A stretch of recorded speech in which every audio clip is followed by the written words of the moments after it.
So hello guys, welcome to my channel. তো আজকে তোমাদের যে ভিডিওটা দেখাতে চলেছি সেটা হচ্ছে মা শ্যামসুন্দরীর মূর্তি বানানো। তো তোমরা এই ভিডিওটা পুরোপুরি দেখো আর বলো কীরকম লাগলো মূর্তিটা। আর তোমরা যদি এরকম কোনো মূর্তি বানানো দেখতে চাও তো অবশ্যই আমাকে কমেন্ট করে জানিয়ে দিও। আর গাইস, তোমরা প্লিজ পারলে ভিডিওটাকে শেয়ার করে দিও, লাইক করে সাবস্ক্রাইব করে দিও। बस लीन रहे तेरी भक्ति में और कुछ भी ना हमको सुहाए।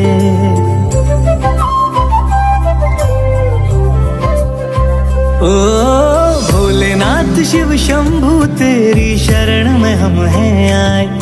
बस लीन रहे तेरी भक्ति में और कुछ भी ना हमको सुहाए।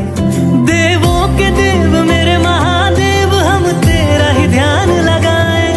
इस रोम रोम और कण कण में प्रभु तुम हो समाए, तुम हो समाए। शिव की रात है घर घर में, महादेव है सबने सजाए। बड़े बोल्ड और सण से का महादेव को भोग लगाए। शिव की रात है घर घर में,